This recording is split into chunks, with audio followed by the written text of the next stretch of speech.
By signing the pledge to America's workers, these great companies, and they are great, these are the greatest in the world, are affirming their commitment to train American workers for American jobs.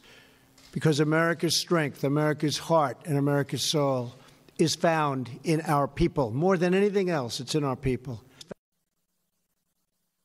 And welcome back. That was President Trump signing an executive order today to form a new council and advisory board to boost job opportunities and vocational training for American workers. The White House initiative is aimed at tackling the challenges technology poses to the workforce in the decades to come. Earlier, I spoke about this topic with former California Labor Department director and an expert on emerging employee trends. His name is Michael S. Bernick. Take a listen.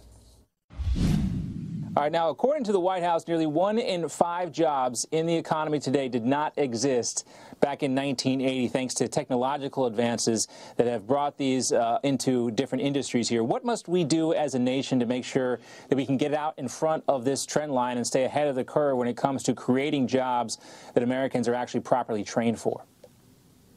Well, I think we're doing a lot of it already. We have a system. I've been involved in the job training or the workforce system since 1979. A lot of the themes of the White House statement in terms of business involvement, in terms of apprenticeships, in terms of STEM training, and training for technology jobs were true in 1979, and they're still true today. And a lot of it is in the execution and continuing to build up the really extensive workforce system we have now in the United States, public workforce system, as well as a private system.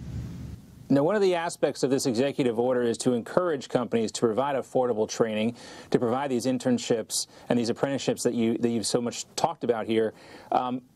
Is enough being done, or has enough not been done that makes this executive order necessary?